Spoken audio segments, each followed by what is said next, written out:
This is the Bar Steward's Enquiry. Right? You're talking absolute rubbish. Absolute rubbish. In what way? You were an underachiever in life. I saved your bacon one time. You were gone. You handled that well. I couldn't save you. But you did the right thing. But that's why you don't know anything about racing, John. I didn't say I do. Right? I'm saying that. What have you contributed to racing? You're one of these take-out merchants. Take out all you can.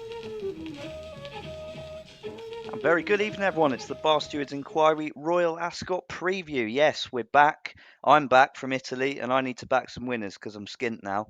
And I've got a few of my top team with me this evening for the first of our 3 podcasts this week. You lucky people, particularly the Patreon lot, you're getting a special edition on Wednesday to cover Thursday's racing. This will also go out Monday evening, this evening, for you Patreon members. And for the freeloaders, you can have it in the morning when all the prices are gone. So best of luck to you. And of course, I've got the strongest team possible with us, maybe minus a couple of Nick Davis and Quentin, but we have got Lee Keys, John Leng, and dual Naps champion, as he tends to remind me when I get it wrong, Andy Richmond. Thank you, Yes. That's a long time ago now. Good evening, everyone. Good evening. How are we? Are we Evening. excited, chaps, for what feels like a proper week's racing, I think? Extremely, until you told me you like one in a Phillies race, Jack. Oh, well, Lee, you've always Oh, got no. something with about £48 in hand, some filly, so we'll see. I know it's pain, isn't it? It's pain. It is, but we shall see where we get. We've obviously got all 7 races televised this year on ITV, which is great. So we'll run through the lot. So we better crack on with our usual first, second, and third best. And I'm going to come to Mr. Andy Richmond for his third best, please. Okay, third best. We're going with a Paddy Toomey horse in the Queen's Vase. Not the one I wanted to be with, but the one I wanted to be with is later in the week. It's running later in the week. But it's a horse called, I tossed up here between one of the O'Brien horses and the Paddy Toomey horse. And the Paddy Toomey horse is a bigger price. So that's one. Karma's won both its races so far. Stable's in cracking form at the moment. Won a fairly decent race first time out. Was a 10-1 chance at Ballinrobe, not the sort of place you'd normally find a Queen's Vase winner, but it ran in quite good style, about by a length and a quarter. They quickly upped it to listed company next time out on the 17th of May at Navan, and the horse duly did the business. 6-4 favourite. The third has come out and won next time out. So has the sixth. Both fairly ordinary maidens, but at least it gives some credence to the form. The horse looks as though he'd be much, much better over a longer trip as well, and has got the low draw that you normally need over this 1.6 mile trip. It used to be 2 miles, the Queen's Vase. They moved it down to 1.6 miles, and you tend to find the low draw does better. There's quite a sharp, because the starts in front of the stands. It's quite a sharp bend, as we all know, straight after the turning right-handed under the 1.5 mile start. And Karma's is drawn in trap 4, so he should be able to get out, get a reasonable pitch. And I think being by Wootton Bassett, the extra distance here will suit him down to the ground. He won over 1.5 miles last time out. 1.6 miles will suit royally. Wears blinkers, but I think he's pretty genuine. So Karma's is the 1-pointer. Karma's for the shrewd Paddy Toomey operation for Andy there. 11-2 in a few places at the minute, so we'll give you that. I shall come straight on because I'm in the same race as Andy. I am against him, but I do certainly have respect for his case there, and Karma's is probably one I'll be saving on. My main angle here is I'm largely against the rest of the top of the market. I don't like Shackleton as a type. His reappearance was sort of satisfactory, and you can understand that he'd improve for the step up in trip, but got a kind of attitude question around him. I don't think he's the most straightforward, and where would he rank amongst the Aidan O'Brien masses of middle distance horses? Quite low. Scandinavia even lower, for my opinion. I think he's far too short. Big. Yeah, I can't understand the price there. Beaten fair and square 3 times in maiden company. Won a egg and spoon race at Navan last time out when 2's on. So I'm against him. And then Devil's Advocate, fourth in unfortunately, what's looking like a bit of a shit Dante, and I'm not sure he'll stay the trip either. So I'm taking a bit of a swing on one at 20 to 1, just about at the moment, 18s, 20s around, and that's the Andrew Balding horse Further, who's kind of in the name, really. I think the further he goes, the better he's going to get, if I can get a shit pun in. He won quite nicely at Newbury over the 11 furlongs in a maiden that's it's worked out all right. The 5th is a nice handicapper in the making of the Shirt Gold Cup Day. The 7th is also in this race, didn't totally disgrace himself in the Derby. And I think the second horse of Gosden's hasn't come out yet, but that will be odds on and probably win a maiden too. And I thought just that the better he went, a nice galloping track. I don't think he handled Chester. Trainer certainly alluded to that. And he just looked never really put in the race there and just looked kind of ill at ease. But, you know, we know that form has worked out with the 1-2 repeating honours in the Derby. So I'm quite keen on him at a price in what I think is a pretty weak Queen's Vase. And I think he'll certainly improve for the step up in trip being by Waldgeist. So take your swing for me at Further, and I'll 20s with Denise, 18s with Hills. So we'll give myself the 18s there, 16s elsewhere, but certainly a fair bet at that price either way. Right, that's the Queen's Vase. Hopefully not another Queen's Vase tip. John Leng, are you in the Queen's Vase? No, I'll save the Queen's Vase selection for later. Ah, there we go. Excellent. The trifecta, we always do that. Oh, yeah, we go. And it won't be a trifecta. We've got a superfecta. Oh, bloody hell. Oh, Jesus, we've never had one of them. I say it won't be a trifecta. Oh. Oh. So there you Ooh. go. Have we got a klaxon? Yeah, we're going to have a klaxon, I'm afraid. Could be a foghorn, yeah. It could. It could be a super gel forecast. All shall be revealed. Anyway, back to business and the all important third best selection. Well, I've already had my head chewed off today because not by Doris the Cleaner. No, I made the mistake of getting in touch with a contact at Joseph O'Brien. I think you all know who I might be have been in contact with, and checking on the well-being of one or two. The response was, "I'm surprised, given your withering assessment of our stables performance 2 weeks ago, you're even fucking talking to us."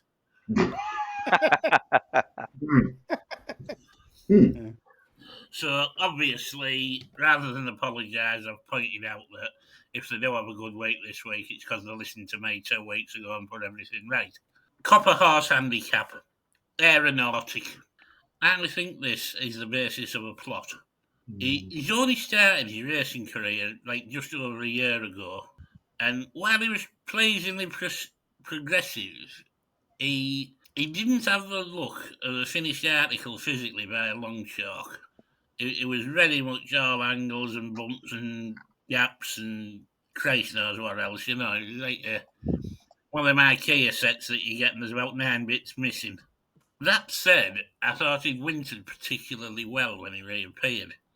I wouldn't say he looked a completely different horse, but he looked a hell of a lot better.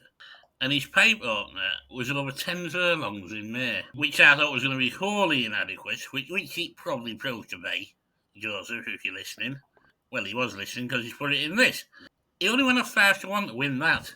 Bear in mind, his final run last year was in listed company, where he only went off 4 to 1, and he was only beaten 2 lengths. But the fact that he didn't win that race means the mark has more or less remained unaffected. This should be right up his alley, and he's got a tidy enough draw because I don't think you want to be stuck out wide with this bloody mile 6 track. I think it's a bit of a twat. I think this is an absolute ideal first target for him, Aeronautic. Aeronautic for John. 14's been chipped away at a little bit today, but still holding firm at 14's with yes, Denise. I've been chipping away at it. You've been chipping away, yeah, exactly that. Give everyone else the scraps, but no, agree. Looks like it could be a bit of a plot there for John and John's favourite jockey, of course, Dylan Brown in plate. Yes, Let's see how he gets on. Good stuff. And Lee Keys, then, can you round us off your third best, please? It's in the Royal Hunt Cup on Wednesday, 17 o'clock. I'm going for a curveball here because every year Mr. Charles Hills always throws a curveball of some sort. Was it Cardham that won the big sprint at something like 66? You couldn't pick it if you'd have had 20 picks. He still did it. And I feel this is another one. Ancient Rome. Topical for you, Jack, this. Ancient Indeed, Rome. just been there. Yes, exactly. You can completely discount the last run, 10 lengths behind My Cloud. They all migrated towards centre to far side at Newbury. There was only like 3 or 4 that stayed sort of stand side in the soup, and they were just well behind. It was clearly the wrong part of the track that day. He's got stuff before from time to time. I remember Charles Hills saying about him once that he's quite a stuffy horse and he's quite difficult to get fit because at home he'll only do enough, etc. So again, 77 days off after a stint in Maidan. You've only got to look to last summer's form, so we're not going back an eternity. He was second to Cudwa, which of course contests Queen Anne. He's had very few tries in handicap company, and when he has, he won the Goodwood handicap of 105 over 10 furlongs, again at 33s with the same pilot on Spencer. After the race, people said, well, it's there, isn't it? He's done it off 105. He's only 6. It's not like he's ancient. And he's off 102 now. And you know for a fact that you're going to get probably a decent pace in an Hunt Cup. It's rare you don't. 33s, Jack, is it available? Yes, you can have 33s for sure. What I'd advise to punters, if you like that selection, is maybe wait for the exchanges as well, because big prices with the books, they tend to go shorter because they're having to pay out extra places.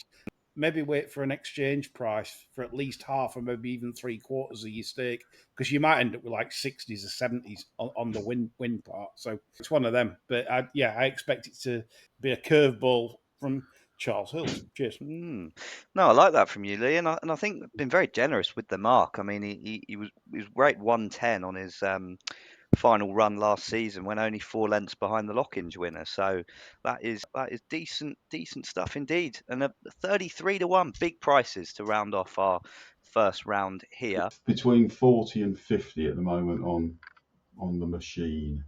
All right, yeah. That's There it. you go. See, I would say that Mr. Spencer has a very, very good record on the straight track at Ascot, as he does at Doncaster as well. 2 straight tracks, so he rides exceptionally well. Mr. Spencer, Frank Spencer in the plate for Lee. 33 to 1 and bigger on the machine. Very good indeed. Right, I shall kick us on then in the second round, and all 3 of mine are on Wednesday. I found tomorrow quite tough, but we'll come on to that.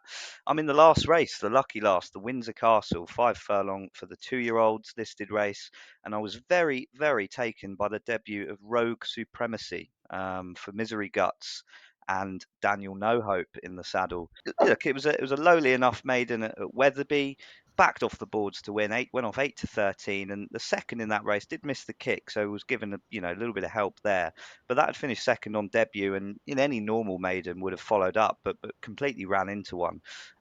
Broke really strongly and just only sort of pushed out at the line, but was tanked through the race and was a very, very strong winner. Time wasn't really spectacular, but I just think there could be far much more under the bonnet from this horse. Owners are quite bullish, particularly the chap who runs the syndicate, but he says they've turned down big money for it, and I wouldn't be surprised given how the market is these days for these 2-year-old maiden winners. The draw is probably the only negative-ish. He's drawn in 12. I tend to like to be on kind of either wing really when playing these sort of sprints on the straight course. But the majority of the pace looks to be low. You've got Rogue Legend, the Toomey horse in 6, Old is Gold in 7. They'll both go forward. So if No Hope can get him out nice and handy from 12, get across to probably that far rail, I think it's only really Kansas who's in the widest of them all in 24. I think the bigger group will go down the far sides and might well be the place to be. But just love the way Tank through that race over the 5.5. He'll stay this 5 nicely. And I think they had the option of going to the Norfolk with this horse, and he wouldn't have been out of place there. I think he'd certainly had a chance of going close. So they've opted for the weaker race, and you're still getting a decent price. 8 to 1 available with Coral and Ladbrokes. I think that's really fair. I'd have him probably close to favouritism. The Toomey horse has done more, but has the experience on side. But what this did on debut for me was very, very good indeed. So Rogue Supremacy for my second best in the Windsor Castle. Right, John Leng, what have you got for us next, please? Sons and Lovers in the Wolferton. Oh, another baby Joseph horse. Your contact must have got a right good chin wag with you earlier. He had a very good laugh at my expense, for sure. This one last year, Big Jane's handling of this was an absolute joke. From starting off in the Craven, persisting at a mile, and then bouncing up to 10 furlongs at Ascot behind JRB. The Deauville run we could have done without, but it actually worked out pretty good. Took 3.5 behind Ombudsman, which is decent form on reflection. And then he more or less trained off the last 2 runs of the season. It's a smashing pick-up for the Baby Joseph, this. Absolute float up first times, total sizer behind the stablemate, Galen. And then last time, well, just a race full of promise, a Group 2 behind Los Angeles. Very strong race, that. Beaten 3 lengths. I mean, how many of these would get within 3 lengths of Los Angeles? Not bloody many, I would suggest. Always been a horse of potential, this. I think now could be the time he starts fulfilling it. This Wolferton race can be the launch pad for horses that suddenly catch fire and go on and start doing stuff. I think this could be one of them. I love the fact that the owners want to have a bar of Dylan Brown McMonagall and want Ryan Mower up. I just think everything points to a really, really good run from this. No, certainly caught the eye, as you say, last time out, John. Wasn't really, put in the race, really, and stayed on nicely. I guess trap 1, is that a concern from you? You've got the right man to deal with it, but I always want to be a little bit wider out over this sort of trip. He likes his pattern on round course, Ryan. He pulls out wide as a straightening off the curve, and he's not usually asked about how he knocks out the way, so I'm not so worried about that. Good stuff indeed. 15-2 I can give you. 8-1 in Fred Doan Baldy, but if you're lucky enough. But yeah, big upgrade from Big Jane to Joseph O'Brien for John. Will he finish off? Will he finish off a Baby Joseph Trixie? We'll see. But we'll come on to that. Lee Keys, your second best, please. If John's certainly got potential Klaxon coming up, this is the 3rd Queen's Vase we've got in the race. And I listened to Andy talk about the draw. I agree with him, actually. But for me, this is built in the price because you've got Mr. Hollywood on board, Michael Barcelona, for Asmarani. I'm surprised that none of you have mentioned this because I'll state why. I watched all his French runs and he was like very, very strong through the line, as you'd expect with a Shocker Khan, stoutly bred sort, Sotsats, See the Stars mare. Thumped a second horse in a maiden at Son Clou, which was sort of kind of a nothing race, but I just love the way he did it. Then goes to Longchamps, but goes down a furlong in trip, which certainly wasn't ideal because you could see when they turned the taps on, he was left flailing a bit like a wild Atlantic salmon in a keep net. But then I love the way he plugged on, but he didn't just plug on, he recorded the fastest sectional in the final furlong. And he was absolutely coming back very, very strongly. And I reckon another furlong, he'd have beat the winner, which, of course, the winner was Raphael Design, which followed up at Shanty in a Group 3 yesterday. So if we're all saying that this is not a great renewal of a Queen's Vase, and I probably agree with that. I've seen better Queen's Vases than this from the past. For example, Andy's selection, Unbeaten, looks a real good type, actually. Again, what's it beaten? This has actually got proven Group 3 form. It's been franked. And so if we're saying this ain't the best, if we're getting anything around 8-1 this, I don't see it as an 8's poker. I'd have put it in about 11-2, round about that mark. I'd have been shorter, but for the draw. Very good. I mean, he did a touch last year in the King Ted, didn't he, with Callan Dagan? I think that went off 7s or something, didn't it? And made us all look like idiots. So we could be on for similar here in the Queen's Vase. Good stuff, Lee. So you got 3 there. We better find the winner. John might even make it 4, but we'll save that for the final round. Andy Richmond, what's your second best, please, to round us off? Get a Klaxon out. Oh, already? Ooh. Where are we going? Gone with John. I don't need to say anything, really, because John said it all. Sons and Lovers. Yeah. I can't believe the price is way overpriced. John said it all, so I don't really need to. I can help the producer out here with She'll like that. cutting time out, not cutting any time out. So I don't really need to say anything because I would have said exactly the same. And that fourth in that Mooresbridge Stakes looks really solid form. It's gone up £5. It's got a mark of 110 now. It looks just to say that Wolves, it looks a fairly strong race, but Harton, will it stay 10 furlongs? Not sure. Roger Vegetables has won this. He won it twice, and 2020 and 2023. Must have a chance with Empjar, which doesn't get any penalties. Ran pretty well last time out, but I just thought the price on Sons and Lovers, that 4th or 6th to Los Angeles, stands out like a sore thumb. And to go back on the stall 1 query, Torito finished 3rd from stall 2 last year. Bolshoi Ballet was a runner-up in 2023 from stall 1. Don't think it's insurmountable with Mr. Moore on board. So Sons and Lovers, John said it all, Claxon. Brilliant stuff. Maximum strength in the Wolferton. We'll get Lee's and my view there, but 2 very strong opinions from Andy and John. Excellent stuff. Right, the lucky 15 round, the third selection, our first best for the Tuesday and Wednesday. We better come to John Lang to round off this Queen's Vase chat, I think. What have you got? As Andy said just earlier, get your Claxon ready. It's straight back over the net at you, Andy. Get your Claxon. All right. Paddy Toomey's Karmas. Look at that. We don't confer, I promise. This is just... And Andy has enough trouble talking to me on air. You wouldn't want to do any extras. I like talking to you, especially when you're talking about sheep on buses, John. Listen to the Sunday sermon and you'll get the reference. Yeah, I mean, unexposing 2 runs, obviously. The fact he's only had 2 runs. He's improving. One of the best things about this is he runs a bit lazy. Now, the thing about that is that they're onto that turn pretty quick here. And a lot of these will get gunned into the turn, and then when they straighten up, they've got the downhill run to Swindley Bottom. And you get a load of these fuckers going keen. Yeah. This won't be one of them, because he doesn't run like that. And that's a massive advantage on this track.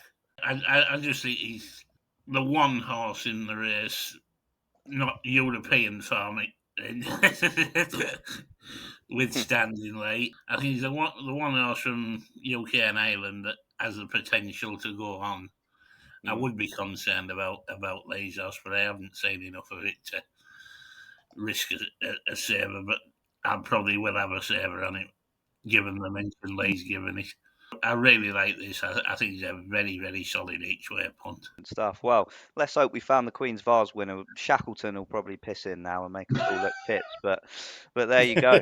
It's confidence there from John Lang. If he wins that on Wednesday, it's a waste of time anybody else having any 3-year-olds. It is, and I like your point around. I often find the 3-year-old, the handicaps and these kind of lesser group races over your sort of 12, 14 furlongs, some of these go far too hard up top and you don't see them again for a year because half of them are dead and the rest are crippled. Absolutely kills them. I mean, small as field as this is, they'll be strung out over a furlong tomorrow, Wednesday. Quite possibly. Well, let's hope we've nailed it. Good stuff, John. Lee Keys, what have you got as your best, please, on Tuesday and Wednesday? I really do like this horse a lot. Anything that gets the tummy rumbling is good for me. I'm going to the Coventry. I've put one in on Tuesday, and it's Stard. Excellent pronunciation, young man. I thought I was going to have to gustad you there with Stard. Very nice, very nice. Stard. Commentator helped him out when he watched the replays, didn't it, Lee? He did, yeah. The Swiss. It's a place in Switzerland. Ski resort. Yeah, Stard. Oh no, wouldn't he fucking you in, Jack? Alan Wicker there, yeah. Like he's done après ski there on slopes and everything. Coffee fondue set out. Absolutely, yeah. Cooking pasta at night, pasta lessons, things like that of Michelin star chefs. Anyway, Stard for me, and the reasons why. Obviously, I don't need to start saying that any Aidan O'Brien runner in this that Ryan Moore chooses needs any kind of respect. I was so impressed with this horse. This is a sibling of Van Beek. Yep, very good 2-year-old. Very good 2-year-old. So it's already there, and When I see a horse wanting it like he did, it was just wow. Oh my God. He had no right whatsoever having to wait a little bit for his challenge because he was sort of hemmed in a bit. And the other Aidan O'Brien runner that went off 2-5, True Love, that's in the Queen Mary, she quick and clear. And for this to nail this, giving it 3.5 from the one pole. And when you see a horse and it wants it, it's like saying, I'm going to mow you down, you fucker. That's the body language I saw from it. That is what you want in a Coventry. That's what you need in a Coventry. You don't want no Ponces. You don't want no travelling speedballs that then when they get challenged, it's like, ooh, start to fold now. The fact that it's one of, I mean, they always say you need to stay well in a Coventry, and I believe that because obviously he's done that over a stiff course at Navan. So I've got absolutely no worries whatsoever with anything. It's a Star Spangled Banner by an Exceeding XL mare. It's predicted to ride quick at Ascot, even on the first day, because Time Form have described the going as firm. I think when they've said good to firm all season at Ascot, and that's on the same sort of readings we're getting this week. So I think it's going to be quick. There's nothing not to like. Ticks all the boxes. I would be strong 5-2 Jolly. Plenty of juice in the price in that case. We've still fives with a couple of firms. So yeah, strong selection on Stad. I agree. I love that debut. He fought like a Comanche. So exactly what you want in a Coventry. Strong stuff, Lee. Andy Richmond, what's your best for us, please? Right. Well, I couldn't really resist the Ascot Stakes over 2 miles 4. Didn't think so. Not with all those jumpers in there. You love all that. No, not with all them jumpers. Just need to stick a few hurdles up, really, don't they? I mean, that'd be about right. The obvious one is the reaching high for Willie Mullins and the King. Controversial. Especially it's the first time an Irish trainer's had a sausage fingers that owns it, not fucking Elvis. True. I mean, Willie Mullins' record in Ascot staying handicaps is pretty decent, isn't it? I mean, he's not won this since 2018, but he's had three seconds in this since. Couldn't run a horse in it in 2020 because they weren't allowed to. But I'm going to bypass him. I probably will save on him. There's been, as long as he doesn't go off a ridiculous price, which I could actually see him going off a ridiculous price. But I couldn't be impressed. But be impressed with Manxman last time out. I mean, he was pretty unlucky to lose the Cesarewitch to Alphonse Legrand, who reopposes this time. But Manxman, he just stays all day, this horse, didn't he? I thought they still might run him in the Northumberland Plate, but he's got a decent draw. Don't laugh about the draw in this because low draws have traditionally done well in this. You probably want to be drawn lower than 7. It's been a pretty punter-friendly race. Most of the runners are sort of 14 or 1, or most winners are 14 or 1 or less. 21 of the 22 last 22 winners have won a flat handicap. I thought he ran really well last time out at the Manxman. I don't think the race at Goodwood really panned out for him. And the ideal race for him has got to be that Goodwood race where they started by flag, and it's usually an abomination at the start. Although they at least might get the race off on time. Don't start me off on races off on time at the moment. I mean, yesterday, just slight digression, Doncaster yesterday, first race, and they're walking, it's meant to go off at 1:50, they're just walking around at the start, goes off 4 minutes late. Ridiculous. And even with 35-minute gaps, Newbury couldn't get races off on time the other day. But that's the ideal race for him, Manxman. But I think this is just right up his street. Sean Dillon Bowen knows the horse well. I probably would say I'm not going to bottle out and back it each way, but I would say that if there's extra places around, it may well be worth backing each way. I can't see it not running on at the end and at least hitting the frame, especially if you can get some of the extended places. You might need to take a little bit shorter. You might want to save on reaching high. There's a few others in here. There's one at a massive price, which I wouldn't leave out. That's Zoffy.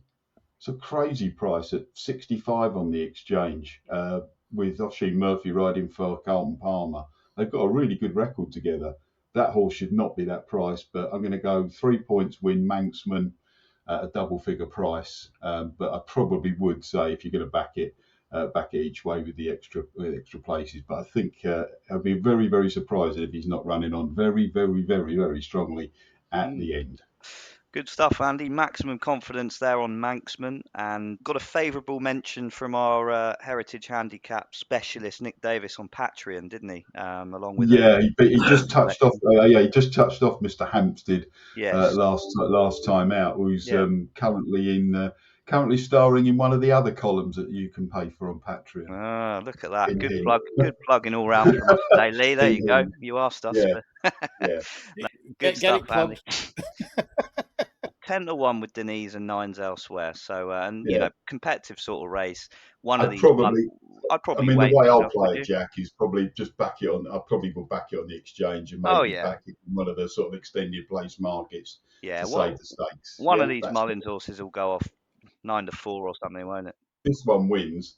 The one in the Copper Horse is going to go off a daft price, isn't it? Indeed. There's a little tip for you. If Richie Nye wins, the one he's got, which only raced on the flat in France and has only raced over hurdles for him, running the Triumph hurdle last time out. Charlotte, that's going to go off a daft price, isn't it? Blogger had done his stones on all the other favs, and he'll be coming back for that, won't he? But yeah, Yeah. we'll Something see. like Excellent stuff, Andy. Right, to close things off, and hold your hats here, particularly Mr. Len, because he'll never talk to me again for tipping in this race, but I'm doing it anyway. I'm that strong on it. It's the 5:35 on Wednesday, the Fillies handicap. I mean, Oh, Jesus. I might still be, my blood's full of Aperol and Peroni, so that might be what the problem is here. But I can't not put this up because it's a big, big old price, and that is Muddy Moy for the Paul Atwater and Eddie Greatbets combination. Again, it's got a middling draw in 12, which I'm never particularly strong on, but I think the pace is in and around where Muddy Moy is. Shallow will certainly go forward from 14. And the horse on its inside, Misinformation, although they're racing at a mile for the first time, they're kind of out and out front runners, so I'd expect them to do the same. Worth noting that this race is on the straight course again this year, was last year, but prior to that, it's always been on the round course, which I feel makes it a little bit easier to tackle. You haven't got 24 plus fillies hurtling round a bend, which is never ideal. But reasons I'm with Muddy Moy is just largely from a form perspective. A mark of 93. I think this is a listed class horse in my opinion, and if you look through its form, you can easily make a case for that. It was a strong second, an all-weather maiden at Southwell. The winner there, Al Masher, won very nicely on stable debut for Carl Burke. That's pretty popular for, I think, Duke of Edinburgh later in the week off a mark of 98, so that's decent form. They put it into a couple of listed races in the last two races, not try and nick a bit of cheap black type, I suppose. Nearly did so at Kempton in the snowdrop when only 2 3/4 lengths behind Crimson Advocate, who went on to win at Goodwood in the next race Muddy Moy was in, and Soprano, who obviously won a big handicap here last year, the Sandringham. But Soprano and Crimson Advocate are kind of Group 3/Group 2 fillies. So to finish closely with them, and if you watch that Kempton run, caught a little bit of trouble a couple of furlongs out, was angled out wide, and really thundered home there. And what I like about this horse, I think she'll be a really strong stayer at the mile, which I always want to see from my kind of Ascot milers. You almost want them to stay 10, really, a bit of an old cliche, but I think it is true.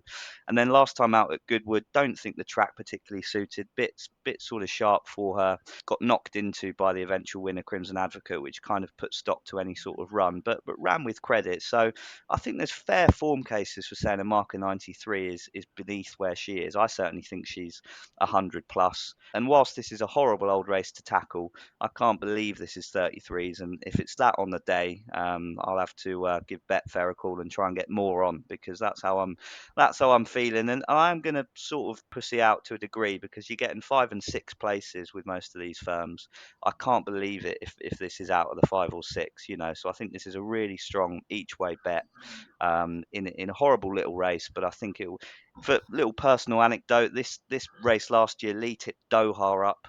I was on the floor until this, and then and that pissed up, and then we all enjoyed the rest of the week. So might be the same case again by Wednesday, but I'm hoping that this one can turn the tide if it needs to. But it's certainly a big old price from my perspective, and I look forward to hearing particularly John's views on this race when we come around to it in a bit. So Muddy Moy for me. That'll be a short one from you, I'm sure. Well, I know I upset John last year tipping in it, so you've doubly upset him now. So You won, didn't you? And I'm hoping to do the Yeah. same. So Muddy Moy for me at 30 trees to round off our best bets. Right, there's some cracking stuff there. We'll go through. We won't spend too much time on the Queen's Vase because we've done that, but we'll go through everything else. Kicking things off, of course, with the Queen Anne tomorrow at 2:30. Competitive looking renewal, this one. I found it tricky personally. Has anyone got any particularly strong views here? I thought it was a horrible race for punting, to be honest. I think the prices Yeah. are just about spot on. There's going to be a massive lack of pace. Sardinian Warrior could get a complete solo. I'll probably just sit back and watch it and hope that Kieran Skidmark wins it and Dancing Gemini just to fuck everybody off a bit. I think one of my only opinions really is that kind of 3-year-old form from last year, Rosalia Notable Speech. I mean, everyone's saying, oh, that form is a lock to get overturned from the lock-ins. Fair enough from a fitness perspective, but are either of these that good? I'm not totally convinced. I don't think so. I think I think we're in a year of bang average Group 1 milers. Yeah, and if they are going to crawl and that Lake Forest looks a dubious stayer to me at the mile, but if they do just bob along, he'll probably have a turn of foot. The way that they're riding, though, Jack, is a hellish task to make the ground up when they're all quickening, isn't he? You'd think so. Yeah, not a horse I like after his escapades in the Duke of York last year, where he'd have pissed up and won. Fully understandable. Yeah, I mean, Yeah, he can fuck off. wait, that was better than watching Des O'Connor, but that's just where we are. Yeah, indeed. Andy Lee, any views? Prices are about right. It's actually a non-runner now. Sardinian Warrior is a non-runner. Oh, fucking hell. That's the only bet I've had anti-post, 14 to 1. Yeah. It happens again. Live, gent. Fucking There hell. you go. Sorry to be the bearer of bad tidings. I just clicked on. Fucking hell. I've never What known is happening anyone. here? I've never That's a known fucking anyone Vase who's gone as well. What you're all doing, you fools. What do you think Carl Spackler does? Right? Carl Spacker goes forward, doesn't he? Carl Spacker was only a 3-1 chance to win the Breeders' Cup Turf Mile. A notable speech was 23 to 10 in the same race. He had a tough wide trip, could never get to the front. And to be fair, he'd had quite a tough season. They weren't missing many dancers with him in terms of what he was doing. But how is he 16 to 1, then with no pace, right?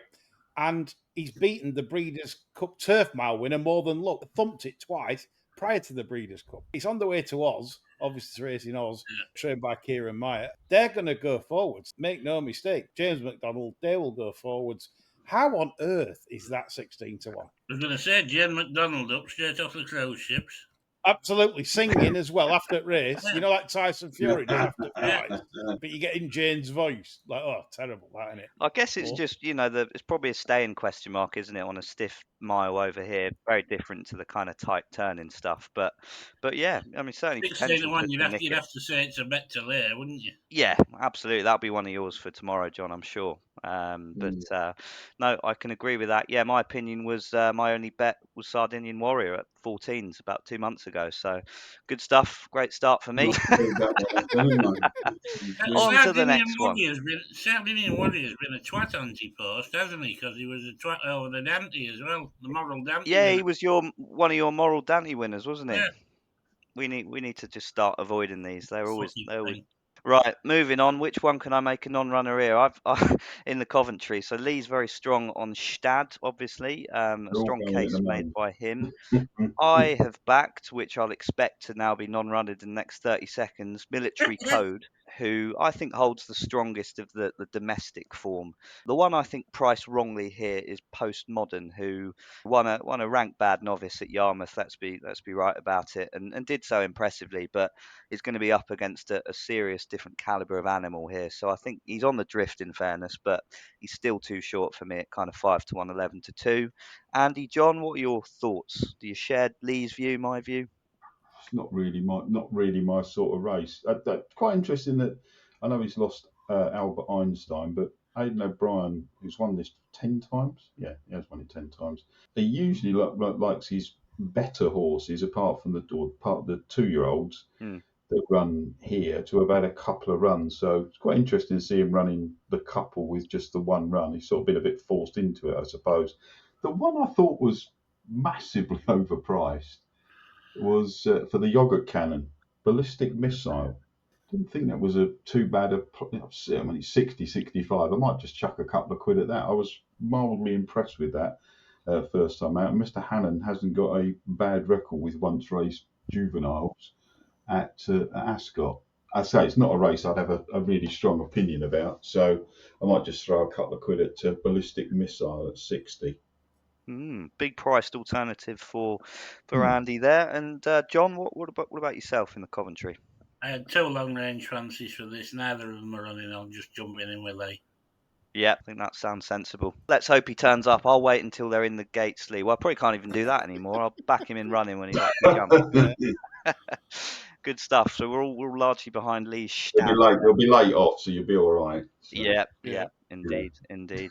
And moving on, another sprint race, but for the olders, 5 furlong King Charles Sausage Fingers the Third Stakes, as it's now known. We've got Asfora, who was last year's winner, back this year. Can she do it again at the age of 6 as a mare?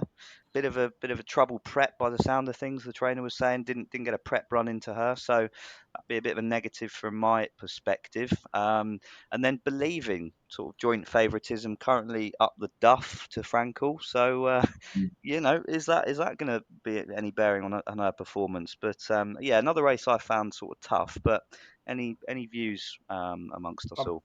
I've got no view other than that it's shit shoveler info that she's absolutely in incredible form. Savage form. But Stall One should be okay, even though I never like them totally on the wing. But at the same time, the clerk of the course is saying that it's faster, far and centre and far side is where you want to be by about 0.3, I think, on the Interesting, because with that kind of near side bias that we often see, that might not be the case then, certainly on day one. Not for day one, no. But as we know, chariot form, Jack, chariot form.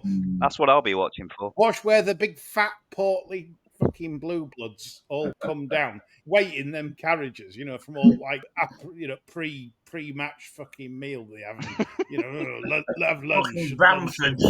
Yeah. They're all red faced, so they've been on fucking port and all that lot. So wait at carriages, especially when he's chucked a bit of water down on top. You can just see them lines. If you see them lines, that's the place to be. The compression. Yeah, well, Charles Hill's won one of these because of that, didn't he? Or 2 of them with Cardem over the years. And the chariot form. Form. Yeah, definitely worked. I thought Knight Raider was one of the interesting ones here. He's obviously a pace angle, but I've got him circled for the Nunthorpe personally later in the year. I think that'll be much more. I was just thinking, Jack, if this had been held at York, you'd have been all over that, wouldn't you? Yeah, no, he'll probably look a bit of competition on the front end. I've got about 5 going front round. I think it could be tough this tomorrow. What about the Jim Goldie American Affair? I know Davis likes that horse. I give it a big chance tomorrow, actually, Eldo. Yeah. I think the pace will be bordering on suicidal. And I think a lot of the ones that's going to sit in behind are shit. If it had stayed in the right place last time, it'd have pissed up at fucking... Yeah, he messed about something chronic, didn't he, Mulrennan? Fucking only had to stay on the fucking stand side road, it'd have pissed up. So if you come in off that as a winner, what is he, 9-1 then? As opposed to what he's now? Yeah. I think he's a little bit of value, because at least he's got an overall progressive profile. The rest of these, fucking hell, they're more in and out than Ron Jeremy, aren't they? Yeah, we've still not got that kind of standout sprinter, and I think I could certainly see Believing going off Fav. I think that Aussie is weak personally. I think 2 I'm going to have a small stab at Westacre, who might be drawn in the wrong place by the sound of things, but has been. This race has been my idea for him for quite some time. I don't think he saw out the 6 but Maidan, but really nice traveller, and might just sit off the pace and go past a few of these towards the close. And then Regional, who I thought ran a bit of a stormer on reappearance in the Alquoz when fitness probably told, hasn't got too much to overturn with Believing, and he might end up going off a bit of a big price. So I'll be playing those 2. Lee, anything from yourself in this race? Other than your shit shoveler info? I don't think I'd row in with it, but it's one of them. I'll just watch it on the machine because I don't mind drifters from Bowie Yard. I know the lads own it, but the lads won't be getting involved on this. At the end of the day, this could be a last race. If she's in foal, it could be like let's win this, let's bolster the pedigree, and let's have a lovely, hopefully a colt out of a kind of thing. Good. All right. All keen eyes on that then. The 420, the SJP. We've got the classic meeting of the Irish, French, and English Guineas winners after ruling court. Obviously, didn't run the Derby a couple of weeks ago. Field of Gold, obviously, overwhelming favourite to overturn that form. Are we reading it as simple as that? I know Davis isn't. He fancies ruling court, and he's drifted. He's out to kind of 4-1 now, so he'll be keen on that. That's what I was going to ask all three of you. Do we like Godolphin drifters at big meetings? Because No, we don't. like notable speech and things like that. The vibes from that team in big races, especially. Yeah. How can this be bigger than Henry Matisse? It can't. That's the correct answer, right? A British Guineas winner versus a French Guineas winner, especially the form level of that. Henry Matisse can't be short. I'm not knocking Henry Matisse. He's a good horse, but he's not as good as ruling court. So for that to be bigger now suggests, obviously they didn't run in the Derby. Who was it? Was it Jack? Was it you or John that said the fact that they've decided not to run in the Derby, said they blame the ground, didn't they, or whatever. It's as if they weren't happy with him. Yeah, I think that was our general view. I couldn't. Yeah, I mean, I'd almost want him to be kind of 9-4, 5-2 on the shows to play him, if that makes any sense. Because I find this all a bit odd. You know, the ground at the Derby wasn't that bad. He was a Derby horse 2 weeks ago. Now he's back in the SJP. It doesn't smell right from my perspective, and the bigger price really doesn't add to that. You know, from my perspective. No, that's my only view on race, because everyone can see that.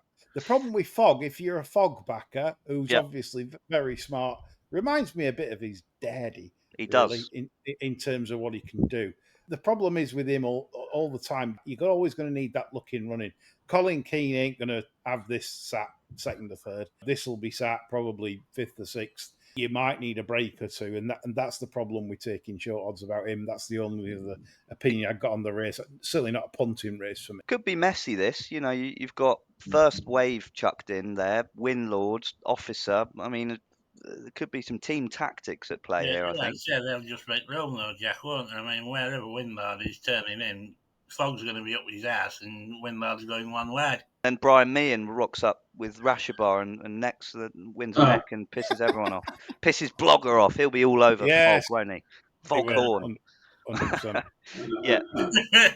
Andy, any views before we move on? It could just be a bit of a mess, really, couldn't it? Yeah, I think you can do. You know, we're all about responsible gambling. Have more on here. Yeah.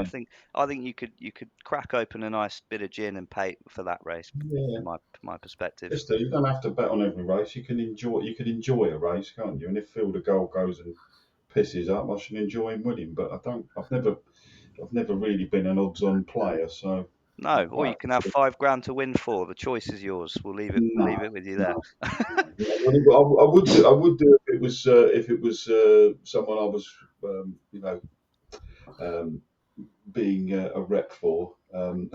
Yes. Let's put it that way. I probably would. Yeah. The slips would be on the if it was one of those bets, then I probably would. But yes. If it's my money, no, it's not. Moving on to more of your home comforts, Andy. You've already put Manx Man up for us in the Ascot Stakes. Willie Mullins often does kind of rule the roost in these races. I thought Poneros was the fascinating contender. I think big staying question mark around him, but could just be ridiculously well handicapped off 91. And if kind of smuggled into the race and they don't go awful fractions out front, could have a chance. Chuck stairs up, Jack. He'll stay all right. Yeah, I'm less concerned than some of my colleagues here. I have to say, I've backed him, and he'd be my bet in the race, and I certainly prefer him to the sausage fingers horse myself. But yeah, you know, he kind of clattered half the hurdles in the Triumph, and I know Lee makes a good point. They're obviously going different kind of speeds in a flat race, of course, but you know, he'll be ridden to get the trip, won't he? And that might cause traffic and have those sort of issues, but. I don't know. 91 could be an absolute gimme in my opinion. I've still got issues with him after that Triumph hurdle, bastard.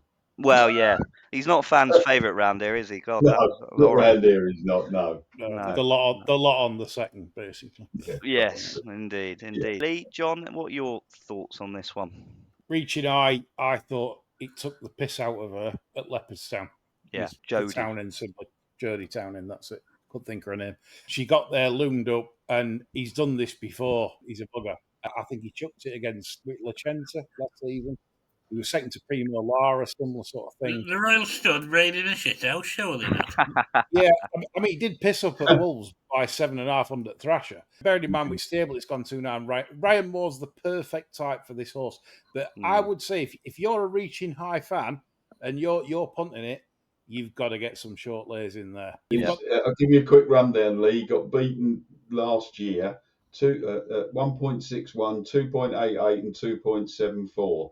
Mm. There you go. He likes to just think about it for a little bit, and he definitely. You watch that Leopardstown race, Pike. You can come to no other conclusion. He's won. He's coming into final furlong. He's going to pick this off. 101. And then just went, nah, you're all right. I'll just I'll stay here. Whether he can do that to the king, certainly not just European flat racing, but the king of possibly world flat racing, Ryan Moore, we shall see. It definitely comes with a be careful. Like, make sure you get your stake back out if you do like him a lot. I like Andy's selection. I think it's a strong race. Mr. Hampstead, Nick likes. Again, it ties in with Manxman. I've nothing to add, really, and it's certainly not a race I'm getting too involved in, but I will be watching Reaching High's Price quite closely. Yeah, no, as we said, I mean, that could have the potential to go off very short, really, couldn't it? And let a lot of punters down. But yeah, as you said, Nick's certainly a big fan of Mr. Hampstead. I'm just a bit worried the 2.5 might be a bit sharp for him. he's a Mr. Hursted, as we call him. He's a slow bugger. Yeah, I wish I could do Chris's Irish accent. Our Irishman on Patreon said, "Ah, he's slower than a fucking hearse." He just said horse. That wasn't it. He didn't say hearse. Yeah, probably typed it wrong. Yeah. Yes. John, any views from you before we move on? Yes. The minute the saddles are off and the cups presented for the SJP, Yeah. ITV will be going off until about 5:15 because I don't want the first day of Ascot spoiling with sausage fingers and the old brass. Yeah.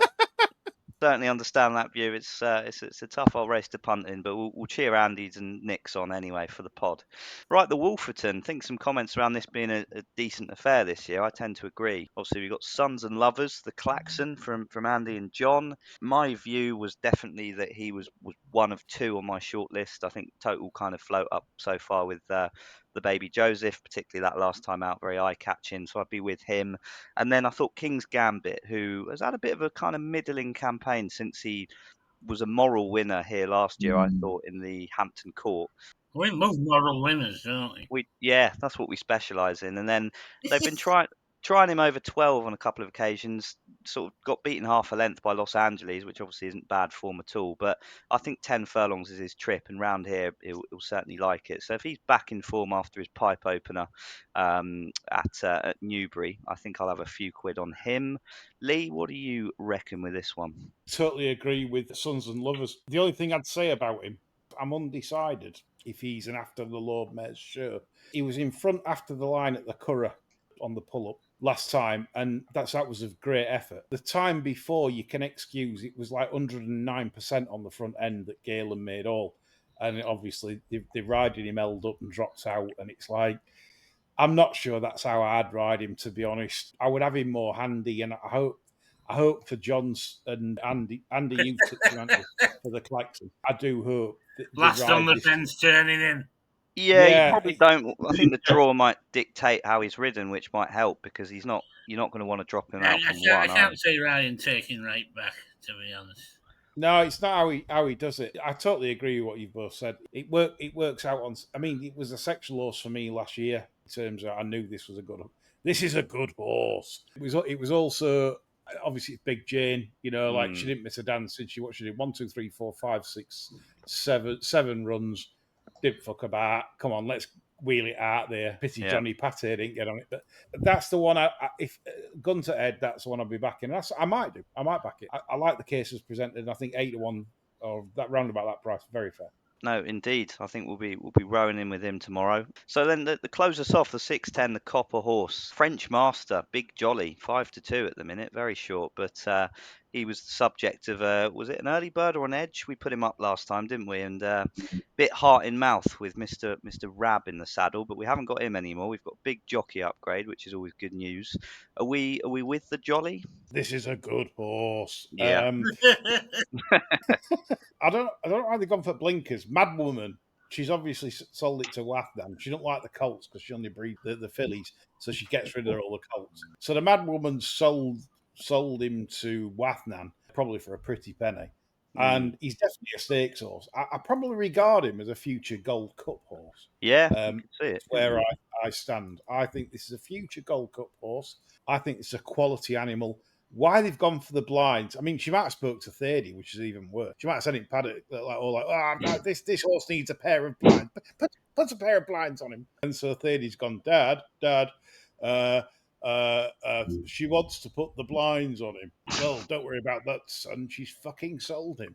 Would you have put the blinds on? Did the horse do anything badly wrong last time? Rab just rode a fucking... and if Rab's told him to do it, well, fucking hell. Yeah, he was on and off the bridle a bit, but I think his jockey could use the blinds more than the horse. You know, I don't think he's ungenuine at all. I think this is just to get him travelling in hand early on. Possibly, yeah, to make sure he gets his position. I mean, Goslin's not got a bad record, actually, when sticking shades on him. You just put that bit of fizz into him early and the Doyle should be able to put him where he wants then. Yeah, I'm a French Master fan, Jack, definitely. I would be too, and yeah, that could well go off short than it already is potentially. But then we got Charles in here at 5-1. Funny stat: Brian Moore is going to be seeing a lot of Trap 1 tomorrow. Bar Lee's betting the Coventry, he's coming out of Trap 1 in every race. Don't know what's happened with the draw gods there, but he'll be used to seeing that rail, so he might know what he's doing by 6:10. That's the worry. Didn't have many, decent enough form on the flats in France before he came over. He didn't really feature in the Triumph when Willie ran about 47, but could be interesting off a mark of 98. We'll see. John, Andy, any views here? Or are we with the Fab? Well, obviously French Master is in is highlighted in another Patreon column from yours truly. So I'm not sure I'd want to back him at that price, but I do agree with everything that Lee says because I wouldn't have put him in there otherwise. Because how he got out of that, he found more traffic problems than me on the London Underground at 9 o'clock in the rush hour last time going up the escalators at Victoria. But how he got, he got Rab out of that, didn't he? I mean, that was a shit ride. He should have won. He could have won fucking 5 or 10 lengths, I think, there. Never mind, Andy. Rab was just minding the mark for tomorrow. Well, probably, yeah. So I'm not sure I'd want to. All I would say is if I'm having a bet in the race, I wouldn't want to be losing if French Master wins. Whilst appreciating John's case he's made for aeronautic, if Sausage Fingers and Willie do win with the one in the 5 o'clock. That we have rather doubts about, its finishing equilibrium, shall we say, then that Charles will certainly go off shorter, so that's something to watch there. The one I thought a big price was Champagne Prince. If you go back through his form, Big Jane. Big Jane. That isn't too bad. I do like one of hers later in the week, Kontiki. Do like that horse. Right, just a bit. Yeah. Our ones are the best ones, yeah. But Champagne Prince at a price, but French Master, he ought to be winning this really. I think rowing with Johns and save on the fav would be the order of the day. Don't be losing if that wins. Indeed. Right, well, that's Tuesday. Let's hope there's enough money in the bank and enthusiasm for Wednesday, because we'll go through that now. The Queen Mary, not a race I love particularly and haven't done very well in over the years, so I'll probably sit out. The Speedball of Carl Burks is obviously put in a fairly short price fav. The Shit Shovelers were all out in force for that one on debut. This is a rocket ship. This is a proper horse. So let's see if she can do that. Are we with her or are we against? She was the bet at 6-1, I think, as soon as the prices came out after Nottingham. 4-1, I think, was still left after the Vultures had been in. That was huge, put it up, didn't he? That killed it off entirely. This is a very, very, very fast filly. She's done one of the fastest splits, 0 to 20 mile an hour, not just of 2-year-olds, but 3-year-olds included. That tells you how fast she is. That is a cannonball.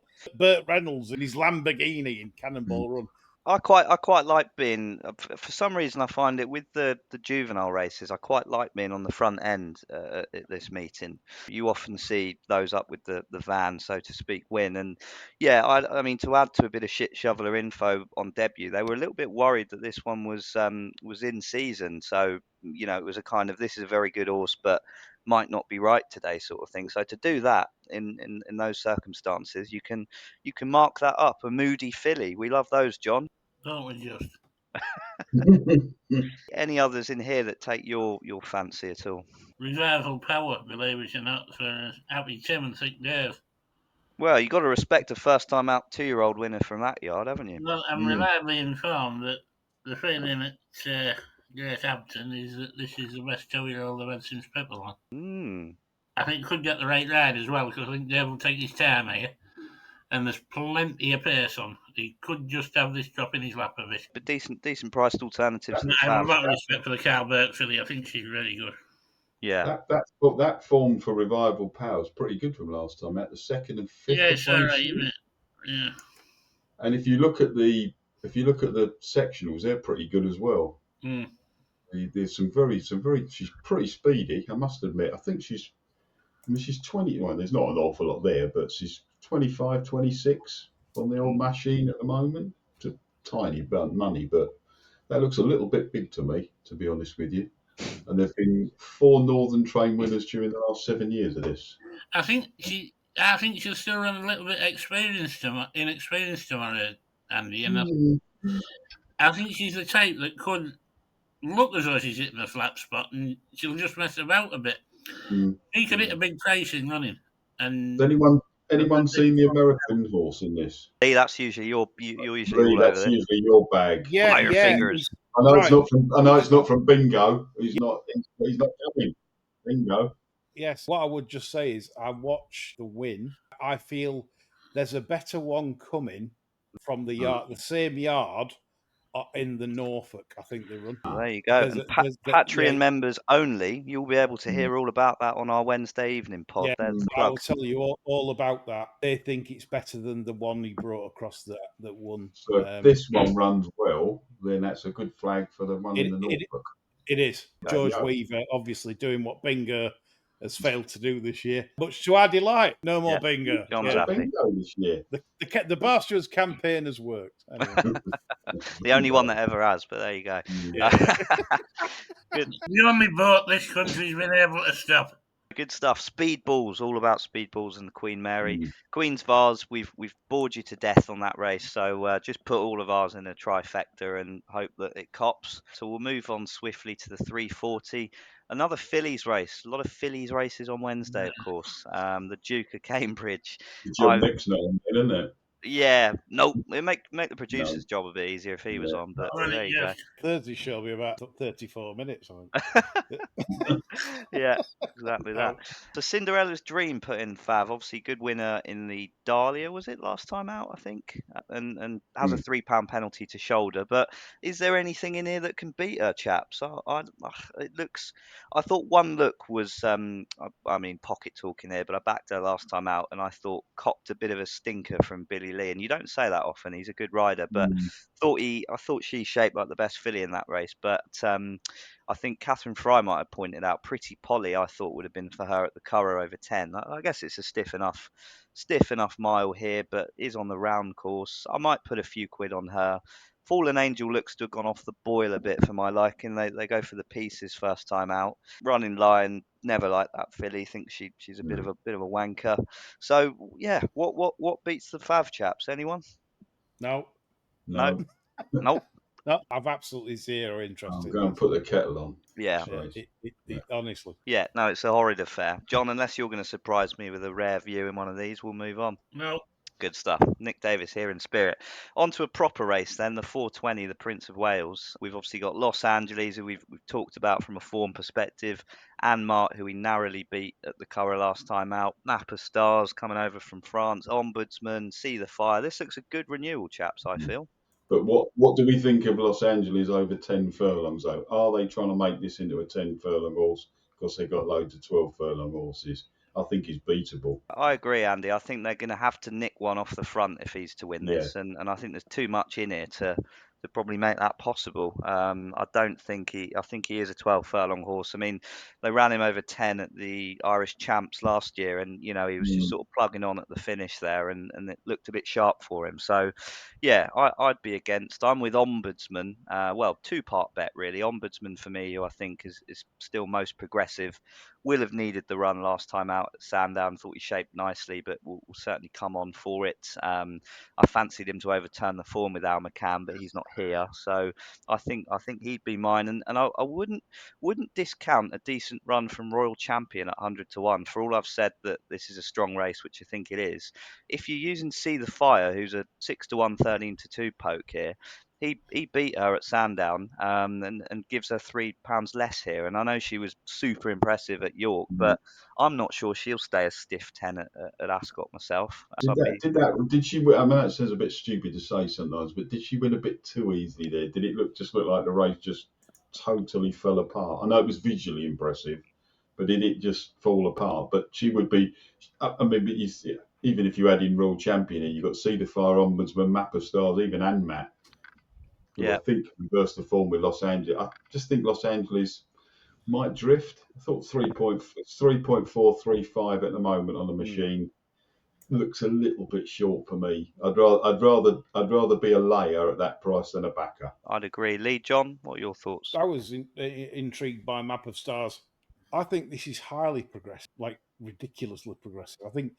I don't think we've seen anywhere near the best of this yet. And he got beat by Ombudsman.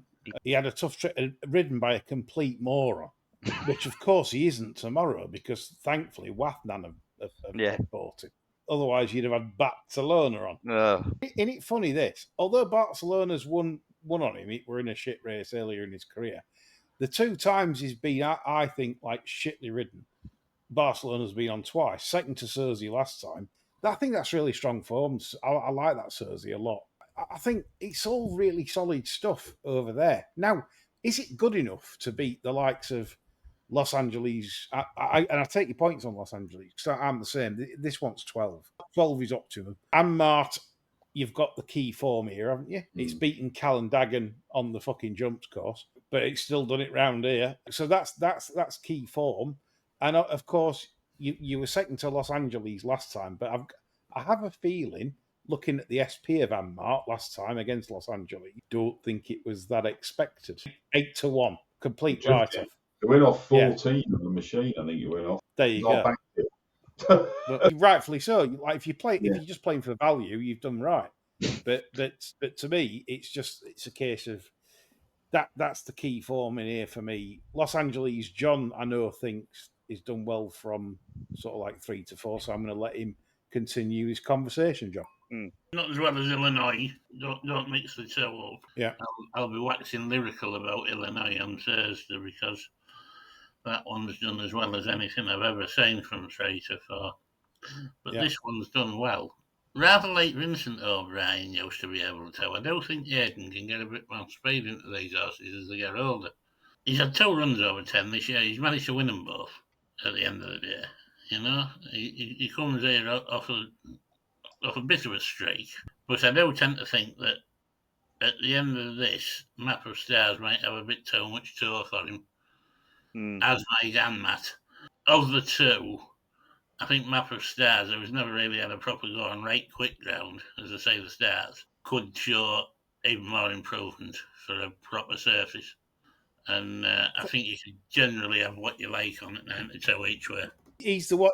You know, if we're on course and like you go up to the Baldy Ben Keith and he's got 9-2 on fucking board, and you just said he's the type you just walk up and have 5 large each way on it. You know, have that, you fucker. You know? Yeah, no, I agree with that. Maybe look at match bets between Mart and Los Angeles. Perhaps I think it's one of those races to play a bit tactically potentially. But no, a good renewal hopefully at the very least. Right then, onto the 5 o'clock, the Royal Cup as it's known. I'm sure Nick Davis has got a view on this one. I think he's already been on and said he's got a couple. But what do we think, chaps? The big money horse, of course, is the Liffey. For don't know if John's contact had anything to say there, but that's I mean, it's been tipped up, as a bit of a wise guy's horse now. But that's kind of that was 100 to 1, I think, 3 or 4 weeks ago, and we're now looking at 6 to 1, 13 to 2, chaps. I mean, is it the good thing that the market thinks it is? I mean, he can't really. He can't. I mean, by the time you get to this race, you'll have a little bit of an. You should have a little bit idea about the draw, or if there is any bias, or if there isn't. Possibly is, possibly isn't. You might have a little bit of a draw. I mean, there's another one in here, My Cloud, isn't there? That is, to get the cliche, and that's the potential group horse in a handicap as well. It's certainly the race to take note of the draw, because top 3 in the market are drawn 30, 31, 32, and they could be stuffed if it's you could be. Yeah, I mean, you could be. I mean, but we've had one winning favourite in this since 1996. I think there's been about 3. There's been about 3 overall as well. I've got 3 sort of interesting ones, but I'd need to see the draw. Treasure Time, who strangely on Betfair is right down the bottom. I thought that was quite an interesting one from the shirt. Reserve, isn't he? He'll need one to come out. Is he reserve? Yeah. Not reserve. Yeah. Oh no, they haven't got it in as They haven't put it in as reserve. Yeah. So if he gets in, he'd be interesting. I thought he'd be interesting coming back off a break. The other one I thought was very interesting was a David Marnane horse. They've won this race before. Won it with Settle for Bay in the past, not that long ago. Tokenomics. Watch some of his races back. He's quite interesting. I know we're running short of time, so I won't wax lyrical about him now. But he'd certainly be interesting. He's drawn 26. And then the horse, I do think, I don't really like the draw because it could be potentially down the middle, but I do think this horse can win a good pot this year. Sisyphine looks an interesting horse as well. Those 3 were the 3 that I thought looked quite interesting. I know a lot of people have tipped up Bullet Point as well. I think it's quite interesting, but I don't really think you can play in this until you've got at least some nuances or some idea of the draw. More woes from me, because I know everyone enjoys it. My anti-post bet here was Volterra, who I think I backed at 20s, was 6's anti-post and wasn't declared today. So more fun and games for myself. Just goes on and on. But have you ever thought about writing a book about anti-post betting, Jack? What? How not to do it? Yeah, that's probably. I wasn't going to be that cruel. Yeah. See, but certainly with Lee's selection here, I like his thoughts on Ancient Rome. John, any views on the Hunt Cup? Yeah, they should scrap it. Nah, not to me this year, I'm afraid. I'm all out of track of horses and everything for this year. So you usually have something that I've had an eye on, but nothing this year. Thought that I kind of sat down to look at this and just thought it was too hard, and I'll row in with Lee and whatever Davis thinks, I think, and go from there. Right then, the 5:35, of course, my max. Are you all going to tell me I'm an idiot? I mean, you do usually. So no, because on the last 2 races I've fuck all opinion, and I've listened to you on a 33 spoke and thought, right. So I am rowing in with you here. That's the total bastion pinnacle of my opinion. Let's row in with Jack Veitch, who's fresh back from Italy after a massive piss up to land the Sandringham. Not the Sandringham, fucking not Kensington Palace. It's all the same. Sandringham, Kensington Palace. You can call them what they want. The fillies. Well, I'm not going to make back the money I spent back in 9 to 4 poke, so I had to look elsewhere. But no, I'm confident on this one quietly. John, I'm expecting a big fat fuck off from you here. So, Andy, do you like anything in the? I can do my best Nick Davis impersonation here. And go, a big fat no. All right. I shall, out of respect for your good self and your excellent record, have a few quid on Muddy Moy. There we go. Let's hope she runs anyway. She's declared now, so I backed her earlier, so I'll get my money back at the very least. Okay. Close us off then, 6:10, another one I've tipped in with the Rogue horse here, Rogue Supremacy. Lee, I know you usually like it. I think you put the winner up last year, didn't you? Oh no, you put the Yank Speed. Yeah, sorry, that was poor. Yank Cannonball. Touched 86 mile an hour, didn't it? At Gold Street. Yeah. I've never seen it like it. It was ridiculous sectionals. What's your bets here? Jack's tipped up Rogue Supremacy, and there's Rogue Legend, Jason Hannigan will be listening to this podcast. Yeah, Mooch Chris. tips, right? And he'll be doing the slips in the shots. Rogue. You know, yeah, rogue. Yeah, Rogue he'll- Squiggle. yeah, Rogue Squiggle after it. Well, can't you see that's fucking legend? Or can't you see that's supremacy? Whatever wins. Adigan's getting 2 for the price of 1 in this. along with the pencil man. Yeah, absolutely. Again, I'm with Jack here. Like I did like Rogue Supremacy. I felt this was a real. But again, you look at this thing though. You look at the draws and stuff. It'd be interesting how it all pans out. He's got a centre draw, which is kind of okay. But I want to watch again. You like to watch the first day where they come from, what they do, chariot tracks, etc. But yeah, Royal Supremacy is a fair shout, Jack. Yeah. No, I thought most of the pace was near side here, which I thought, he's low enough to kind of get in the mixer with those lot as opposed to. But then, could Brian Moore nick it with Kansas 24-24? I mean, for me, that horse is shaped like he wants further than this, so I don't really know why they've come here, but you never know. Oh, there's. Oh, hello, there he is. Hey, Ghostbusters.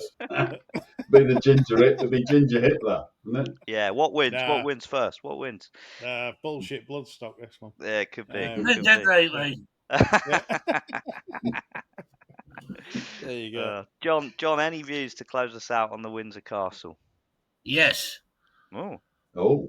14th of May, York. Cast your minds back. O'Shane honestly did a bigger medical than David Blaine could have managed getting this utmost respect back. You have never seen anything like it. 6 runners, and he probably ended up doing half a furlong more than everybody else. Yeah, I recall that race. Astonishing. Astonishingly bad. Who's to say he won't do it again? Well, if he does it again, you'll probably stab him. Andy, this is one of your tie-in bets. Yeah, you like obviously the winner of that, didn't you? Ballistic Missile won the race.